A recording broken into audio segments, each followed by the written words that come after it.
Hello dear students, welcome to Socio Point. आज का आपका टॉपिक है सोशल ग्रुप। इससे पहले एक सोशल ग्रुप पर वीडियो आपका बन चुका है जिसमें आपका सामाजिक समूह पर कई सारी परिभाषाएं थी, डेफिनेशंस, और उसका कॉन्सेप्ट था कि किसे आप सोशल ग्रुप कहेंगे, किसे आप सामाजिक समूह कहेंगे। ठीक है। इसके अलावा मोस्ट इम्पॉर्टेंट आपकी कैरेक्टरिस्टिक्स थे उसमें, या हिंदी में क्या कहेंगे, विशेषताएं। ठीक है, सामाजिक समूह की क्या विशेषताएं होती हैं, क्या कैरेक्टरिस्टिक्स होते हैं। तो इन सारी चीज़ों की मदद से आपने ये चीज़ जान ली कि आप सोशल ग्रुप एग्जैक्टली किसे कहते हैं सोशियोलॉजी में। बहुत ही इम्पॉर्टेंट कॉन्सेप्ट बेस्ड था वो वीडियो। जिसने नहीं देखा है वो ज़रूर देखे। उसके बाद अब हम टाइप्स ऑफ सोशल ग्रुप के बारे में बात करेंगे। आप लोगों को सोशल ग्रुप के टाइप्स बताने से पहले मैं ये बता दूं कि सोशल ग्रुप के टाइप्स बहुत सारे लोगों ने बहुत सारे अलग अलग तरीके से बताया है। ठीक है, सोशल ग्रुप के बहुत सारे टाइप्स हो सकते हैं सामाजिक समूह के। सभी ने अलग अलग बेसिस को लेकर के अलग अलग अपना क्लासिफिकेशन दिया है ना। अलग अलग आधारों पर अपना अलग अलग वर्गीकरण किया है। क्योंकि हम समाजशास्त्र में या सोशियोलॉजी में सोशल ग्रुप को पढ़ रहे हैं, तो अलग अलग सोशियोलॉजिस्ट अपनी स्टडीज़ के मुताबिक अपना अलग अलग क्लासिफिकेशन देता है। ठीक है। अब जैसे आपने टॉनीज़ का नाम सुना होगा। टॉनीज़ ने गैसेलशैफ्ट और जेमेंशैफ्ट दो क्लासिफिकेशन दिए कि दो टाइप के ग्रुप होते हैं, एक होता है गैसेलशैफ्ट और दूसरा होता है जेमेंशैफ्ट। ठीक है। अब हिंदी मीडियम वाले सोच रहे होंगे इसका हिंदी में मैं बताऊंगी। तो ये जर्मन थे और इन्होंने यही बताया। ठीक है, एक गैसेलशैफ्ट, दूसरा जेमेंशैफ्ट। इसका कोई ट्रांसलेशन नहीं है। ठीक है। खैर, जो आपका ग्रुप का टाइप सबसे ज़्यादा जिसको मान्यता प्राप्त है समाजशास्त्र में, वो दो लोगों का है। एक तो आपका हो गया समनर का। ठीक है, इन ग्रुप आउट ग्रुप। और दूसरा कौन है? कूले। ठीक है, दूसरा कौन है? कूले, चार्ल्स कूले, जिन्होंने प्राइमरी ग्रुप और सेकेंडरी ग्रुप दिया है।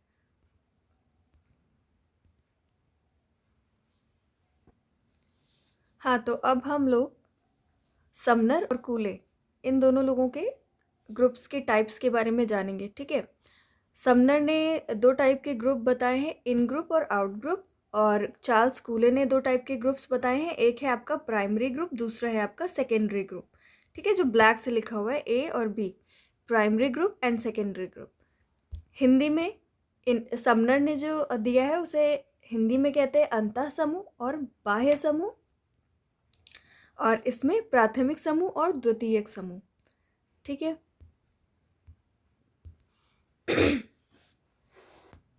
वैसे तो बहुत सारे लोगों ने दिया हुआ है ग्रुप के टाइप्स, बट ये ऐसे टाइप्स हैं जिनको हम समाजशास्त्र में सबसे ज़्यादा जर्नलाइज कर सकते हैं, सबसे ज़्यादा सामान्यीकृत कर सकते हैं। मीन्स ये आपको हर जगह सोसाइटी में मिल जाएंगे इस टाइप के ग्रुप्स। ठीक है। और जो इम्पोर्टेंट और सारे टाइप्स हैं और एग्ज़ाम्स में भी पूछे जाते हैं, वो मैं आपको जब ऑब्जेक्टिव टाइप क्वेश्चंस आप लोगों को बताऊंगी तब उसमें सारा कवर हो जाएगा। ठीक है। लेकिन ऑब्जेक्टिव टाइप क्वेश्चंस यूट्यूब पे तभी आएगा जब हम लाइव क्लासेस ले पाएंगे। ठीक है। और लाइव क्लासेस के लिए हमारे पास सब्सक्राइबर्स पूरे नहीं हुए हैं अभी। ठीक है, 1000 सब्सक्राइबर पर ही हमारे पास लाइव क्लास का ऑप्शन ओपन होगा। ठीक है। तो समनर ने जो समनर के बारे में अगर हम बात करें, ठीक है, जो रेड से लिखा हुआ है समनर, इन्होंने एक्चुअली में सबसे पहले अपनी एक बुक फोकवेज लिखा जिसमें 1907 में, जिसमें इन्होंने इन ग्रुप के बारे में बात की। कहने का मतलब समनर ने सिर्फ किस ग्रुप के बारे में बात की थी? इन ग्रुप के बारे में या अंतः समूह के बारे में इन्होंने बात की थी। ठीक है। उन्होंने कहा कि समाज में एक समूह पाया जाता है और कुछ खासियत बताई उन समूहों की, कुछ विशेषताएँ बताई, कुछ कैरेक्टरिस्टिक्स बताए और कहा कि इस तरह की विशेषताओं वाले समूहों को हम क्या नाम दें? अंतः समूह। और ये बात इन्होंने किस बुक में कही? अपनी बुक फोकवेज में कही। अब इन्होंने तो सिर्फ अंतः समूह के बारे में बात की, फिर जब लोगों ने देखा कि हाँ, अब ये कैरेक्टरिस्टिक्स कुछ ऐसे ग्रुप्स हैं जिनमें इन ग्रुप के कैरेक्टरिस्टिक्स हमें नहीं मिल रहे हैं, अंतः समूह की विशेषताएं हमें इन ग्रुप्स में नहीं मिल रही हैं, तो लोगों ने खुद ब खुद उनको क्या कहना शुरू कर दिया? आउट ग्रुप, यानी कि बाह्य समूह। मतलब उन्होंने तो सिर्फ अंतः समूह बताया, बट बाह्य समूह अपने आप से धीरे धीरे प्रचलन में आने लगा। ठीक है, तो कहने का मतलब वैसे तो समनर ने सिर्फ और सिर्फ इन ग्रुप के बारे में बात की थी, बट जनरली हम बोलते हैं कि समनर ने इन ग्रुप और आउट ग्रुप दिया। ठीक है, वैसे तो उन्होंने सिर्फ अपनी बुक फोकवेज में इन ग्रुप के बारे में ही बात की है। अब हम जानते हैं कि इन ग्रुप क्या होता है और आउट ग्रुप क्या होता है।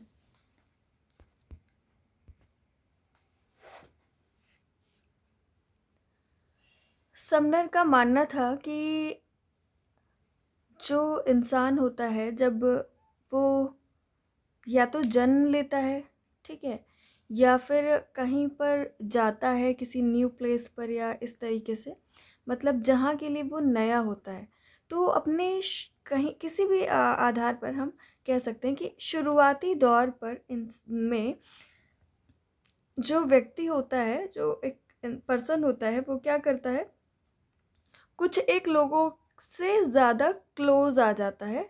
ठीक है, फिर जैसे जैसे समय बीतता है, फिर उतनी घनिष्ठता, उतनी इंटीमेसी किसी जो बाद में लोग हमसे जुड़ रहे हैं उनसे नहीं हो पाती। जैसे आप देखोगे कि अभी आप ग्रेजुएशन में हो, ठीक है, अभी आप कुछ लोगों से फ्रेंडशिप करते हो तो उनसे बहुत अच्छी पक्की फ्रेंडशिप हो जाती है।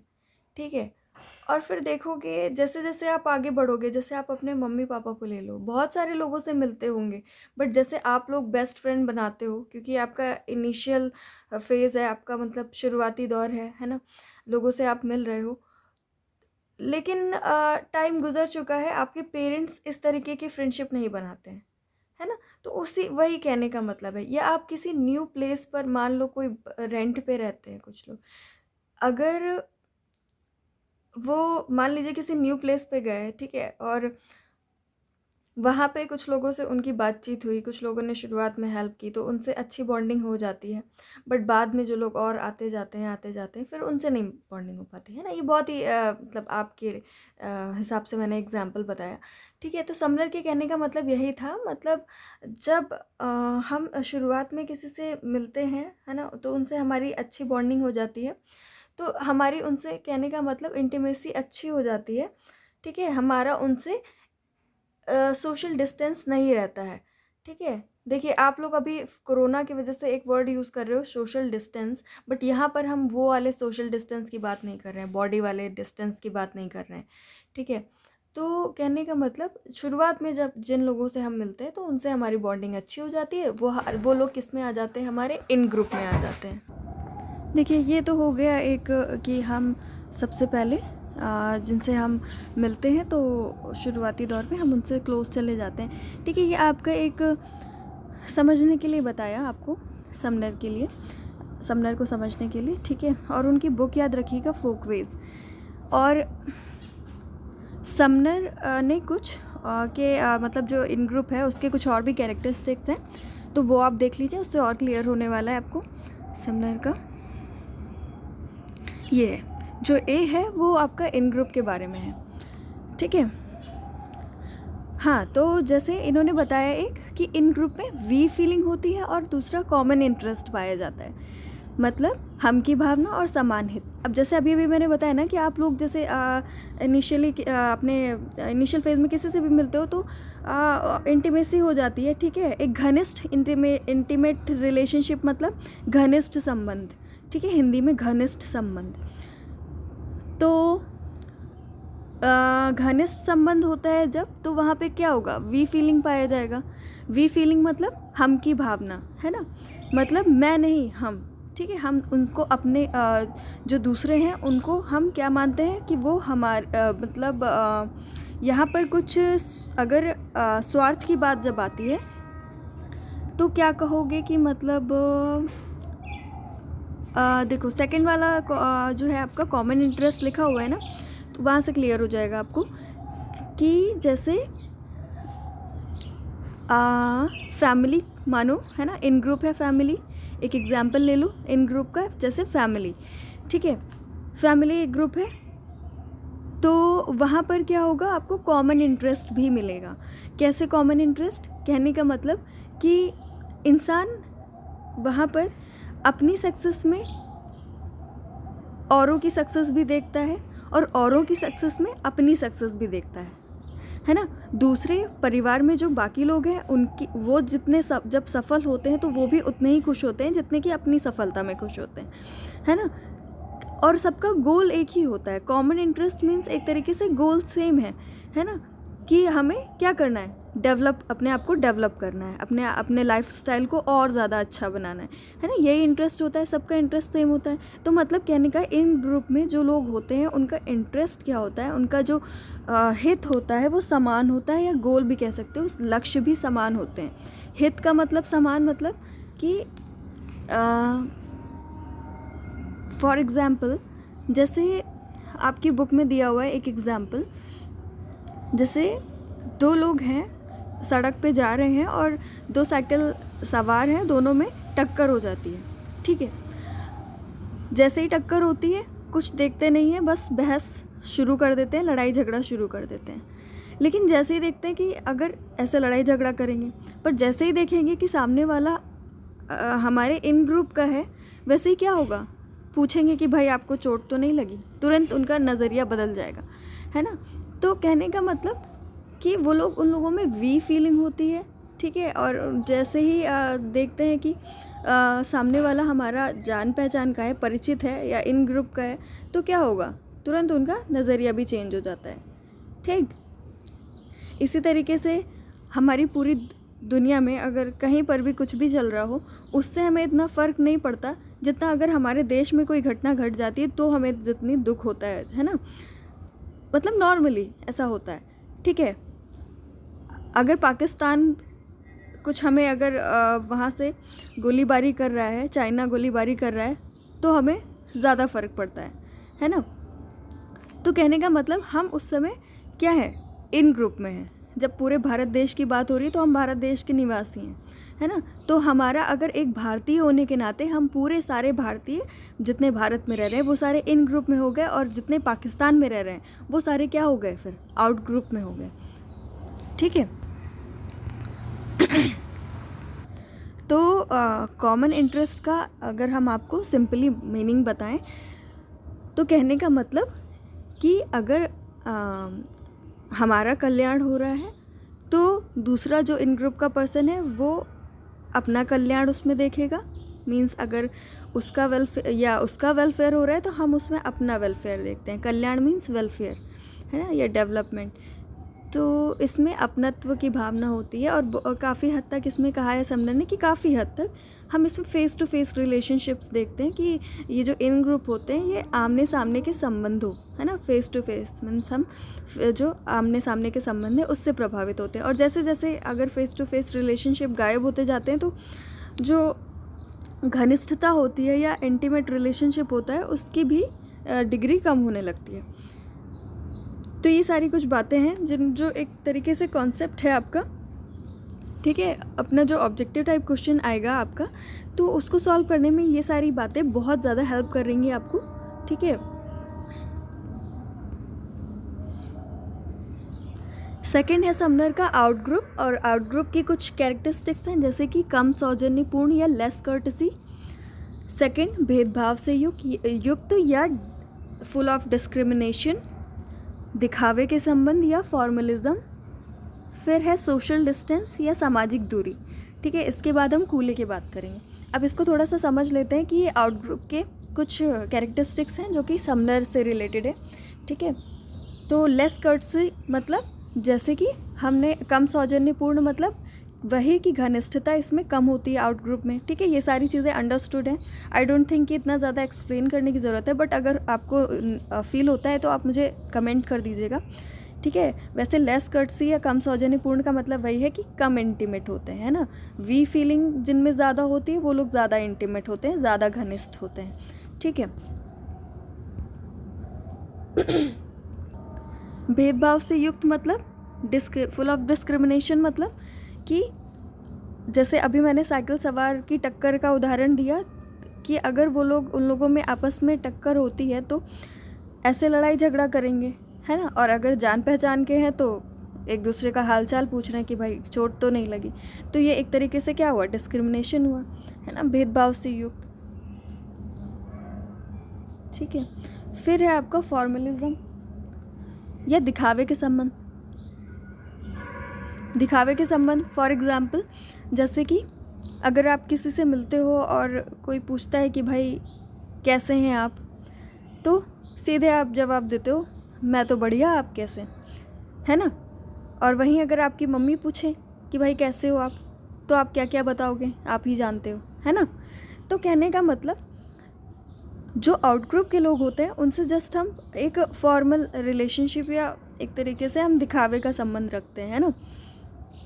कई बार क्या होता है, सामने तो हम बड़ा रिस्पेक्ट शो कर रहे हैं और पीठ पीछे क्या कर रहे हैं, है ना, कुछ और ही कर रहे हैं। देन सामाजिक दूरी, सोशल डिस्टेंस आपको देखने को मिलेगा आउट ग्रुप में।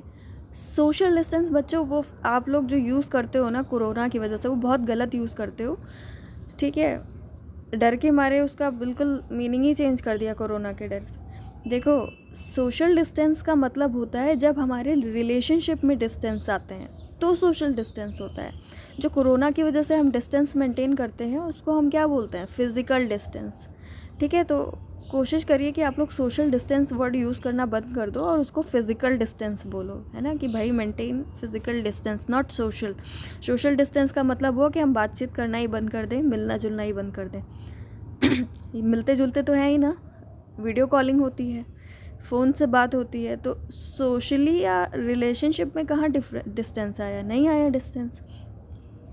अब यहाँ इन ग्रुप में लेकिन सोशल डिस्टेंस पाया जाता है कि जैसे आप फैमिली से जो रिलेशनशिप हैं उनमें क्लोज़ हो, बट जो बाहर के रिलेशनशिप्स हैं, है ना, और रिलेशनशिप्स हैं, तो उनमें क्या है, डिस्टेंस देखने को मिलता है। तो इसी को हम क्या बोलते हैं, सोशल डिस्टेंस, या जो हम रिलेशनशिप में डिस्टेंस देखते हैं उसे हम कहते हैं सोशल डिस्टेंस।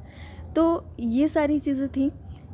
तो अब आप समझ गए होंगे कि इन ग्रुप आउट ग्रुप दोनों कैसे अलग अलग हैं, अंतः समूह और बाह्य समूह, ठीक है। अब बहुत ज़्यादा इम्पॉर्टेंट है चार्ल्स कूले का, जो कि पूरी तरीके से डिफ़ाइन कर देते हैं ग्रुप के टाइप्स को, बहुत अच्छे से क्लियर कर देते हैं और उनका एग्ज़ाम में बहुत ज़्यादा आता है, ठीक है। तो चलो उनका देख लेते हैं अब। चार्ल्स कूले की बुक सोशल ऑर्गेनाइजेशन है, 1909 में पब्लिश हुई थी, ठीक है। हाँ, तो इन्होंने क्या क्या दिया, प्राइमरी ग्रुप और सेकेंडरी ग्रुप, ठीक है, ब्लैक से जो लिखा हुआ है। देखो, इनकी भी वही कहानी है कि चार्ल्स कूले ने जो अपनी बुक लिखी सोशल ऑर्गेनाइजेशन इन 1909, इन्होंने भी उसमें सिर्फ और सिर्फ प्राइमरी ग्रुप के बारे में ही बात किया था, सिर्फ प्राथमिक ग्रुप की ही उसमें बात की थी। और उसमें उन्होंने सारी बातें प्राथमिक ग्रुप के बारे, प्राथमिक समूह के बारे में या प्राइमरी ग्रुप के बारे में बताई थी, ठीक। तो कुछ बातें, कुछ कैरेक्टरिस्टिक्स बताएं, उसकी कुछ खासियत विशेषताएं बताई। उसके बाद जो जिन ग्रुप में प्राइमरी ग्रुप के कैरेक्टरिस्टिक्स नहीं मिले उनको लोगों ने कहना शुरू कर दिया सेकेंडरी ग्रुप, ठीक है। तो चार्ल्स कूले ने सेम वही सारी चीज़ें जैसे समनर की हैं वही सारी इसमें भी आएंगी, लेकिन इन्होंने कुछ खास अलग दिया। इन्होंने कहा कि प्राइमरी ग्रुप में हम 3 चीज़ें ज़रूर इंक्लूड करते हैं, वो हमारे प्राइमरी ग्रुप होते हैं। सबसे पहले, जैसे एक बच्चे ने जन्म लिया तो वो परिवार का सदस्य बना, ठीक है, एक फैमिली का मेंबर बन गया, ठीक है। तो फैमिली एक ग्रुप हो गया, ठीक। और वो किस ग्रुप का मेंबर है बच्चा, फैमिली, अपनी फैमिली का मेंबर है, ठीक है। तो फैमिली एक ग्रुप हो गया। अब जो फैमिली है वो क्या करती है, बच्चे का सोशलाइजेशन करती है, बच्चे का समाजीकरण करती है। वो बताती है कि आपको सोसाइटी में किस तरीके से रहना है, किस तरीके से बिहेव करना है ना, कैसे एक यूनिटी मेंटेन करनी है ना, कैसे अपनी रिस्पेक्ट को सोसाइटी में बनाए रखना है, सब कुछ सिखाती है। कौन कौन से वैल्यूज़ फॉलो करने हैं, हमारा कल्चर क्या है, सब कुछ सिखाती है एक फैमिली। ठीक है, तो फैमिली का बहुत क्लोज़ रिलेशनशिप उससे हो जाता है। तो ये आपका प्राइमरी ग्रुप है। फिर सेकंड उन्होंने क्या बताया, प्ले ग्रुप या क्रीड़ा समूह। अब बच्चा थोड़ा सा बड़ा होता है, फिर उसके कुछ फ्रेंड्स बनते हैं, है ना, और वो उनके साथ खेलता है। अब उनके साथ जो रिलेशनशिप्स होते हैं वो भी बहुत ज़्यादा क्लोज़ होते हैं, ठीक। और उसमें वो बहुत सारी चीज़ें ऐसी सीखता है जो लाइफ टाइम वो फॉलो करता है ना। बहुत सारी ऐसी मान्यताएं हैं, बहुत सारे ऐसी चीज़ें उसके दिमाग में बस जाती हैं जो उसको क्रीड़ा समूह से मिलती हैं या प्ले ग्रुप से मिलती हैं, है ना। बहुत सारी चीज़ें सीखता है, कुछ अच्छी कुछ बुरी, है ना। तो बहुत सारी चीज़ें, तो आपका प्ले ग्रुप या क्रीड़ा समूह भी प्राइमरी ग्रुप में आएगा। ये सारी चीज़ें किसने बताई, चार्ल्स कूले ने। देन वो थर्ड बताते हैं कि थर्ड आपका कौन सा प्राइमरी ग्रुप होता है, नेबरहुड। ठीक है, बच्चा जैसे ही खेलता है फिर वो क्या करता है, नेबर्स के कांटेक्ट में आता है। ठीक है, मतलब खेलता है का मतलब क्रीड़ा समूह का पार्ट बनता है, उसके बाद फिर वो नेबर्स से उसका कांटेक्ट होता है ना। और नेबरहुड में क्या, पड़ोसी, है ना, पड़ोस, नेबर जो पड़ोसी होते हैं वो भी काफ़ी ज़्यादा क्या करते हैं, बिहेवियर को कंट्रोल करने का, है ना, एक तरीके से बच्चे को कंट्रोल करने का काम करते हैं। ठीक, तो कहने का मतलब उसमें नेबरहुड का भी बहुत ज़्यादा अहम रोल होता है। ठीक है, बहुत सिंपल शॉर्ट वे में यही कहेंगे कि कंट्रोल करने का काम करते हैं बिहेवियर को। ठीक है, नेबरहुड यानी कि पड़ोसी लोग, है ना, हमारा पड़ोस जो नेबर्स होते हैं। देन सेकेंडरी ग्रुप में उन्होंने, जो चार्ल्स कूले हैं, उन्होंने बताया कि सेकेंडरी ग्रुप में वो सारे आते हैं ग्रुप्स जिनको हम जानबूझकर बनाते हैं, है ना। प्राइमरी ग्रुप में क्या हुआ, बच्चे ने जन्म लिया, खेलने कूदने गया, बाहर निकला, तो क्या हुआ, वो अनजाने में ही ग्रुप्स के मेंबर बन गए, है ना, बच्चे। लेकिन सेकेंडरी ग्रुप जो होते हैं वो जानबूझ करके बनाए जाते हैं। ठीक है, सेकेंडरी ग्रुप जैसे कि कुछ अपने कुछ लक्ष्यों, उनके कुछ खास लक्ष्य होते हैं, कुछ गोल्स होते हैं, कुछ एम्स होते हैं, है ना। तो उनको पूरा करने के लिए एक जैसे संगठन बनाए जाते हैं, ऑर्गेनाइजेशंस बनाए जाते हैं। आप देखते हो सोसाइटी में बहुत सारे ऑर्गेनाइजेशंस, तो वो सारे क्या हैं, आपके सेकेंडरी ग्रुप है। जैसे अभी किसान आंदोलन चल रहा है, तो वो सारे ग्रुप्स के लोग क्या हैं, आपके सेकेंडरी ग्रुप है ना। वो जानबूझ के बनाया गया है, उनका एक एम है। ठीक है, वो सारी चीज़ें। तो सेकेंडरी ग्रुप्स बहुत शॉर्ट में आपको बताऊं तो यही कि जिनका एक ख़ास गोल होता है, उसको पूरा करने के लिए वो लोग लगे रहते हैं, और जब उनका गोल पूरा हो जाता है तो क्या होता है, वो लोग उस ग्रुप को ख़त्म भी कर देते हैं। वो परमानेंट नहीं होता है ना, टेम्परेरी होता है वो ग्रुप जो सेकेंडरी होता है ना, अस्थाई होता है। तो ये सारी कुछ चीज़ें हैं, और भी बहुत सारी चीज़ें हैं, आप लोग बुक्स में पढ़ना। ठीक है, और आई थिंक आपको आप कॉन्सेप्ट क्लियर हो गया होगा। अब देखो कि चार्ल्स कूले ने क्या क्या बताया प्राइमरी ग्रुप की खासियत। उन्होंने कहा जो आपके प्राइमरी ग्रुप या प्राथमिक समूह होते हैं उसमें क्या क्या कैरेक्टरिस्टिक्स हैं, क्या क्या विशेषताएं हैं। सबसे पहला फिज़िकल प्रॉक्सिमिटी या शारीरिक समीपता। आप फैमिली को अपने दिमाग में रखो और इमेजिन करो, और ये सारी चीज़ें फिर आपको खुद ब खुद क्लियर हो जाएंगी। ठीक है, जो आपका प्राइमरी ग्रुप होता है उसमें हम लोग फिज़िकली क्लोज रहते हैं, है ना। मतलब फिज़िकल प्रॉक्सिमिटी मतलब हमारा जो इंटरेक्शन होता है वो time to time face to face होता रहता है। ऐसा नहीं कि हम कभी मिले ही नहीं। हमारा जो रिलेशनशिप होता है वो इनडायरेक्ट नहीं होता, डायरेक्ट होता है ना। प्रत्यक्ष संबंध होता है, ना कि अप्रत्यक्ष। तो उस हिसाब से यहाँ पे बोला गया कि हम फिज़िकल, वहाँ पे प्रॉक्सिमिटी होती है, शारीरिक रूप से समीप होते हैं। देन प्राइमरी ग्रुप हमेशा छोटा होता है, बहुत बड़ा नहीं होता है ना। उसके जो मेंबर्स होते हैं वो लिमिटेड होते हैं। फिर कंपैरेटिवली स्टेबल या तुलनात्मक स्थिरता पाई जाती है। मतलब जैसे नेबर है, नेबर में जो लोग हैं वो क्या कहीं मतलब लाइफ टाइम आपके नेबर ही रहेंगे, है ना, वो कभी कहीं नहीं जाएंगे। मतलब एक आधा जाता है तो उसकी बात नहीं कर रहे हैं, बट कहने का मतलब आपका जो नेबरहुड है वो परमानेंट है, कहीं जाने वाला नहीं। ठीक है, आपके जो फ्रेंड्स हैं जब भी आप कभी उनसे मिलोगे, ठीक है, तो आपकी जो बातचीत होगी, फिर वो कोई कह नहीं सकता कि आपका जो रिलेशनशिप है वो इनडायरेक्ट वाला है, डायरेक्ट ही लगेगा, है ना। और सिमिलैरिटी इन गोल्स या लक्ष्य में समानता, अभी मैंने बताया। लक्ष्य में समानता का मतलब होता है कि मतलब आप लोग जितने भी ग्रुप के लोग हो, ठीक है, अगर एक की सक्सेस होती है तो दूसरा भी उतना ही खुश होता है जितना कि अपनी सक्सेस में वो खुश हुआ था, है ना। तो उनका कहने का मतलब मन ही मन लक्ष्य क्या है कि हम सबकी सफलता, है ना, या हम सबकी खुशी, या हम सबकी हेल्थ अच्छी रहे, या हम सब क्या है हमेशा प्रॉस्पर रहें। तो मतलब क्या लक्ष्य में क्या दिख रहा है आपको, सिमिलैरिटी दिख रही है, गोल्स क्या है, सिमिलर है। ठीक है, समझने की सिर्फ कोशिश करना। देन आपका क्या है, रिलेशनशिप्स आर सेल्फ फुलफिलिंग, संबंध स्वयं में साध्य होता है। संबंध स्वयं में साध्य का मतलब रिलेशनशिप ही खुद में एक गोल होता है। मतलब जो प्राइमरी ग्रुप्स होते हैं उन ग्रुप के मेंबर का गोल ही होता है कि भाई हमारा रिलेशनशिप मेंटेन रहे, है ना। हर एक मेंबर एक दूसरे मेंबर की हमेशा क्या करता है, अच्छाई के बारे में सोचता है, उसके डेवलपमेंट के बारे में सोचता है, और उससे हमेशा अपना रिलेशनशिप मेंटेन रखने के बारे में सोचता है। तो कहने का मतलब रिलेशनशिप ही बने रहें, यही उनका एक लक्ष्य होता है। रिलेशनशिप्स ही क्या होते हैं, सेल्फ फुलफिलिंग होते हैं। देन प्राइमरी कंट्रोल, जो प्राथमिक समूह होता है वो प्राथमिक नियंत्रण का काम करता है। मतलब एक सबसे पहली एजेंसी जो किसी सिटीज़न पे कंट्रोल कर रही है ना। तो और सबसे पहली बात कि वो प्राइमरी कंट्रोल कर रही है ना, बिल्कुल अलग तरीके से समझा रही है, पुलिस की तरह डंडे लेकर के नहीं आती है ना। सोशलाइजेशन के थ्रू वो बताती है कि भाई आपको ऐसे ऐसे करना है, ठीक है।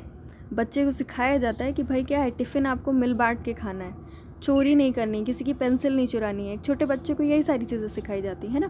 तो वहाँ से क्या हो रहा है, आपका प्राइमरी कंट्रोल हो रहा है ना। वो सारी चीज़ें कि चोरी नहीं करनी है, किसी कुछ खाना है तो आपको मांग के लेना है, छीनना नहीं। तो ये सारी चीज़ें क्या है, वहीं से आप सीख सीख करके अब आए हो, बड़े हो गए हो, तो अब वो सारी चीज़ें आपके अंदर हैं, छीनते नहीं हो आप किसी से। तो ये सारी चीज़ें प्राइमरी कंट्रोल करने का काम करता है प्राथमिक समूह या प्राइमरी ग्रुप। बी यानी कि सेकेंडरी ग्रुप।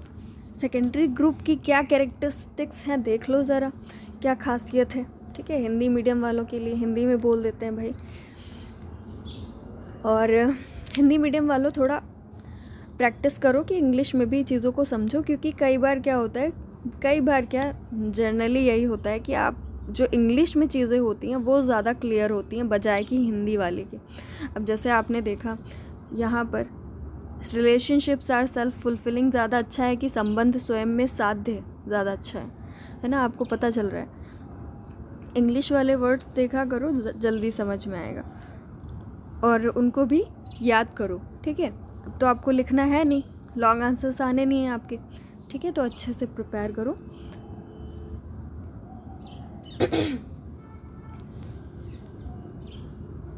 फिर आपका बी यानी कि सेकेंडरी ग्रुप यानी कि द्वितीयक समूह की क्या खासियत है, lack of intimacy and primary characteristics, घनिष्ठता और प्राथमिक विशेषताओं का अभाव। ये सब आपको पता चल गया ना, घनिष्ठता नहीं होती और प्राथमिक विशेषताएं जो ऊपर बताई आपको ये सारी नहीं पाई जाती हैं। Formal and less permanent, formal होते हैं यानी कि हम सिर्फ और सिर्फ फॉर्मेलिटी दिखाते हैं। जैसे अभी मैंने बताया आपको, पूछा किसी ने भाई आप कैसे हैं, तो आपने कहा और सब बढ़िया है, आप बताइए। फॉर्मेलिटी हो गई कि बस हाँ भाई पूछ लिया कि आप कैसे हो, आपका भी मैंने हाल चाल पूछा, ऐसा नहीं कि आपको हमने नज़रअंदाज कर दिया। तो ये सिर्फ और सिर्फ क्या है, दिखावे का संबंध है। एक्चुअली में हम जानना नहीं चाहते कि भाई आपके साथ क्या हो रहा है। अभी आप पूछोगे क्या हो रहा है, फिर आप हमसे हेल्प मांगोगे, फिर हमारा टाइम वेस्ट होगा, है ना। ये क्या है, ये सेकेंडरी ग्रुप की खासियत है कि आप ये सोच रहे हो सेकेंडरी ग्रुप के बारे में, या आउट ग्रुप भी बोल सकते हो जो समनर वाला था, है ना। तो मतलब आपको कोई खास मतलब है नहीं, सिर्फ आप फॉर्मेलिटी दिखा रहे हो, फॉर्मल रिलेशनशिप है आपका, औपचारिक संबंध है, ठीक है। और लेस परमानेंट होता है, किसी से आपने बातचीत करनी शुरू की, किसी से आपको कुछ हेल्प चाहिए, आपने हेल्प ले ली और उसके बाद क्या है, फिर आपने उनसे मिलना जुलना बंद कर दिया, ठीक है। तो अब ये क्या है, लेस परमानेंट है। लिमिटेड लाइबिलिटी या उत्तरदायित्व सीमित, उत्तरदायित्व मतलब रिस्पॉन्सिबिलिटी, है ना।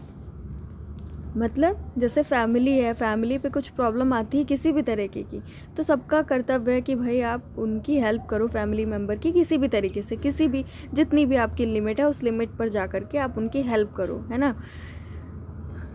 तो क्या है वहाँ पर प्राइमरी ग्रुप में रिस्पॉन्सिबिलिटीज़ क्या है, बिल्कुल अनलिमिटेड हैं। जो प्रॉब्लम आ जाए आपको उनकी हेल्प करनी ही करनी है किसी भी तरीके से। किसी का हेल्थ ख़राब होता है तो कितने भी पैसे खर्च हो जाए, कुछ भी हो जाए, बट आपको तो उसको हेल्दी बनाना ही बनाना है ना, मतलब ये करते हैं ना। बट सेकेंडरी ग्रुप में ऐसा नहीं होता, हमारी रिस्पॉन्सिबिलिटीज़ बहुत लिमिटेड होती हैं। फिर इनडायरेक्ट रिलेशनशिप या अप्रत्यक्ष संबंध समझ गए होगे। इनडायरेक्ट, डायरेक्ट मतलब फेस टू फेस, इनडायरेक्ट मतलब कभी मिले कभी नहीं मिले, है ना, इस तरीके से। और साइज़ कैन चेंज, जो सेकेंडरी ग्रुप होता है उसका साइज़ चेंज हो सकता है, मतलब हो सकता है दो लोग अपने एम को फुलफ़िल करने के लिए ग्रुप बनाया हो, 3 लोगों ने बनाया हो, या अब कई मिलियंस ने बनाया हो, ये भी हो सकता है ना। जैसे WHO ले लो, ये भी एक ऑर्गेनाइजेशन है, ये भी एक संगठन है, इसे भी एक ग्रुप बोल सकते हो, और कितने सारे लोग इसमें से जुड़े हुए हैं, है ना। तो ये सारी चीज़ें हैं। अच्छा, एक और बात कि जो आपका इन ग्रुप जो समनर ने बताया, तो उसमें उसको आप किसी भी बेस पर उसमें आप ग्रुप बना सकते हो।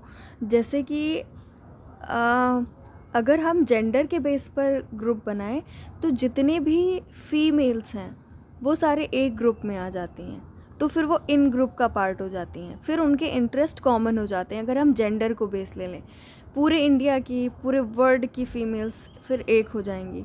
अगर हम रिलीजन की बात ले लें तो एक रिलीजन के लोग फिर इन ग्रुप में आएंगे। अगर हम भारतीय होने की बात करें तो पूरे इंडिया में जितने लोग हैं वो सारे लोग इन ग्रुप में आ जाएंगे, है ना। तो अलग अलग बेस पर अंतः समूह अलग अलग होते हैं, ठीक है। तो इनको हम किसी दायरे में नहीं बांध सकते, है ना। इनको हम सीमित नहीं कर सकते, लिमिटेड नहीं कर सकते कि भाई यही लोग इन ग्रुप के लोग हैं, ठीक। तो यही सारी कुछ चीज़ें थी। अब ये सारी चीज़ें अगर आपने पूरी सुनी होंगी तो आप लोग क्या करोगे, एग्ज़ाम में अच्छे से सारे क्वेश्चन सॉल्व कर लोगे, ठीक है। और कुछ इम्पॉर्टेंस होती हैं ग्रुप की, है ना, आई थिंक वो तो आप खुद ही अंडरस्टूड होते हैं, वो सारी चीज़ें जो इम्पॉर्टेंस लिखी होती हैं बुक्स में, वो सारी चीज़ें अब आप लोग कर लोगे, ठीक है। चलिए फिर आज के लिए इतना ही। कुछ अगर प्रॉब्लम आती है तो कमेंट ज़रूर करिएगा।